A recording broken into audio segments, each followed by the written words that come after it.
Let us pray.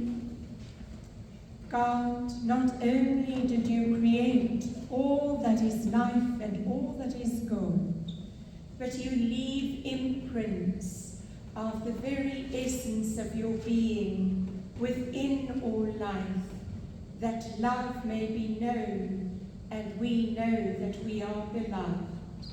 Amen. So, as I mentioned earlier on in the service, today begins our liturgical season of creation. And what's really lovely is it goes right until the first Sunday in October, because that's when we celebrate St. Francis.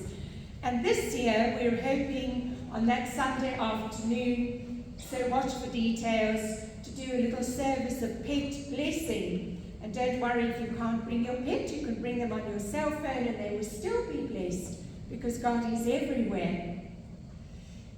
In the liturgical material for this season of creation and the weekly reflections that come out in the province of Southern Africa, the overall theme is to act and hope with creation. And every week the material has been written by one of 6 Anglican women bishops in this province. And we thank God for the way in which they've done so with integrity and love and great passion for this, our planet, and God, our loving Creator.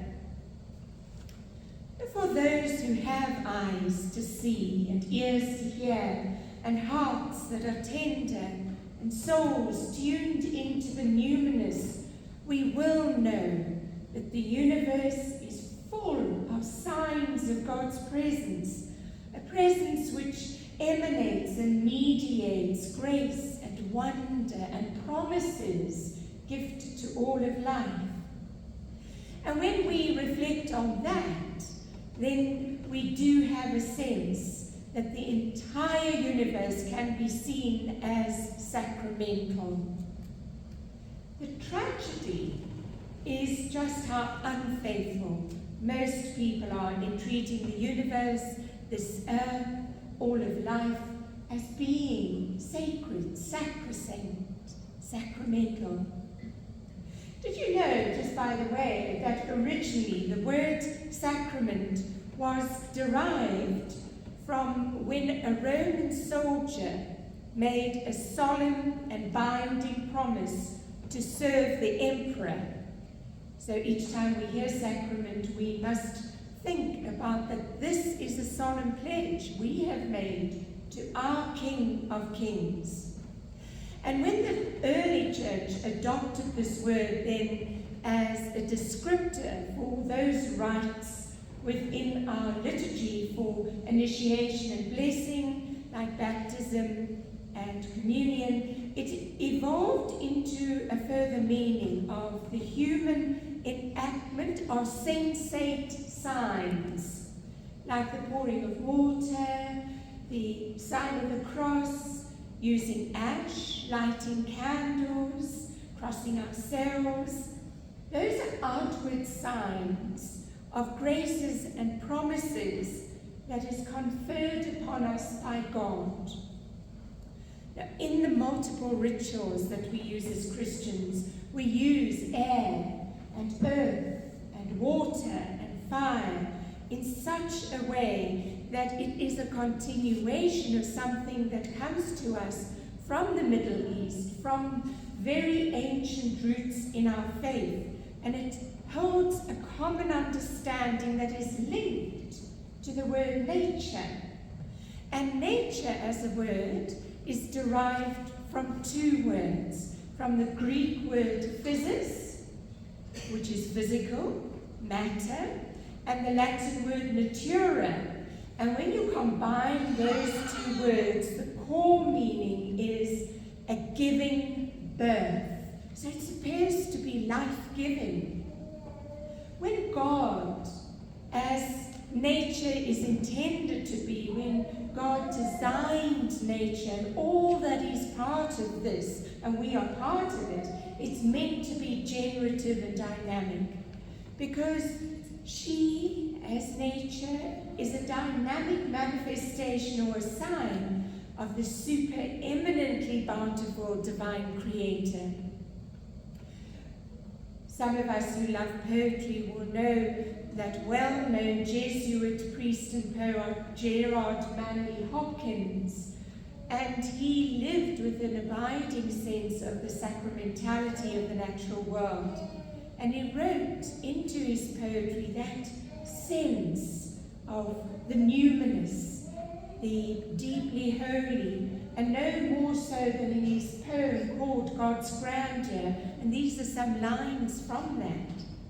The world is charged with the grandeur of God. It will flame out like shining from shook foil. It gathers to a greatness like ooze of oil crushed. There lives the dearest freshness deep down things. Sally McFaig, in her book, The Body of God, an Ecological Theology, writes the following. It's very powerful, so listen very carefully. In spite of its limitations, traditional sacramentalism is an important perspective, for it is the major way Christianity has preserved and developed an appreciation for nature.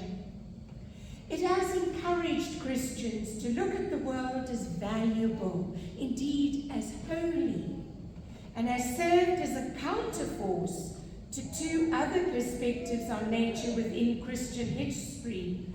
One that divorces it totally through God, through secularizing it, and one that dominates it and exploits it. Traditional sacramentalism has, in its own way, supported the principle that the presence of God is not limited to particular times or places, but it is coextensive with reality, with all that is. It has been one of the few traditions within Christianity that has encouraged both a spatial and an historical perspective. That is, Christian sacramentalism included as a concern of God's and a way to God, rather than limiting divine activity to human history. So what happens then when we desiccate, pollute, destroy, erode this world? How does it affect God's revelation to us? What happens to the sacramentality of all of creation? Eco-theologian Father Thomas Berry says that when we destroy the living forms of this planet, the first consequence, and there are many consequences, but the first consequence is that we destroy modes of the divine presence. If we have a wonderful sense of the divine, it is because we live amid such awesome magnificence. You could probably add your own theories and understanding and experiences what happens when we start destroying the very sacrament, the first sacrament, that there is a God, which is through creation. Do we love God sufficiently and comprehensively enough to include all that God has created as sacrosanct, as infinitely precious? Or are we selective?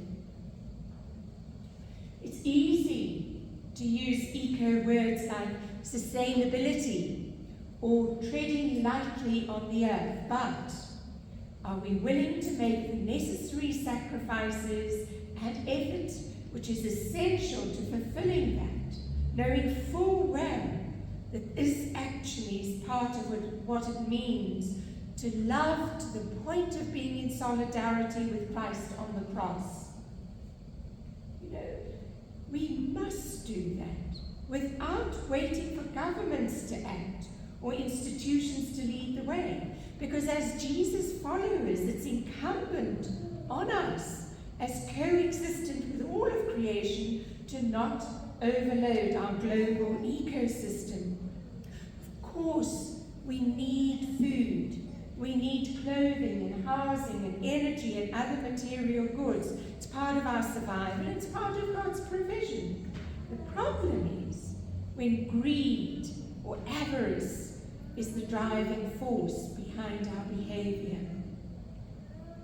We're not always aware of it, but we do need to know that very often when a city or when a nation is affluent, they're not only drawing from their local ecosystems, they very often are expropriating goods and resources of ecosystems from all across the world, and sadly often from the poorest of the poor.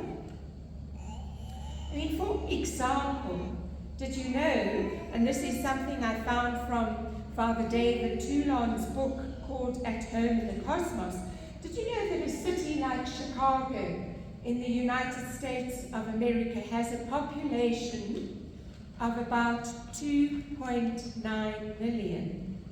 But that 2.9 million consumes as much as the 97 million people of Bangladesh. They should hang their heads in shame. That's a horrific statistic. And in order to maintain that lavish lifestyle, Chicago is pillaging or using the ecosystems of other countries and other areas across the whole globe. As we can imagine, the kind of cost that this has on the world's environment is enormous and can even mean ruination of certain ecosystems and contexts. We need, in all humility, to remember that only nature knows how to make air and water and topsoil and forests. And when any creature or any plant becomes extinct, no amount of human inventiveness can recreate a lost species or biosphere. We do not have that knowledge which would enable us to regenerate this. We are all borrowers of the great economy of earth, and we are all indebted to the very core of our beings to this creation. So then if we were to ask ourselves, what is a sustainable society? How do we define it? Again, Father David Toulon writes, a sustainable society is one that does not exceed its environmental carrying capacity. For ecologists, the carrying capacity is described as the following: the population of a given species that can be supported indefinitely in a defined habitat without permanently damaging the ecosystem upon which it is dependent. Most of us know that our context is not just our social world. We are part of a great community as inhabitants of planet Earth and as co-participants in nature. As Jane Redmond writes, when we as part of living sacraments gaze at creation, walk upon this earth, knowing our relationship with all beings, then we are already at prayer. So we cannot but agree with the psalmist who wrote in Psalm 24 verse 1, "The earth is the Lord's and all that is in it, the world and those who dwell therein." So let us live this truth. Amen.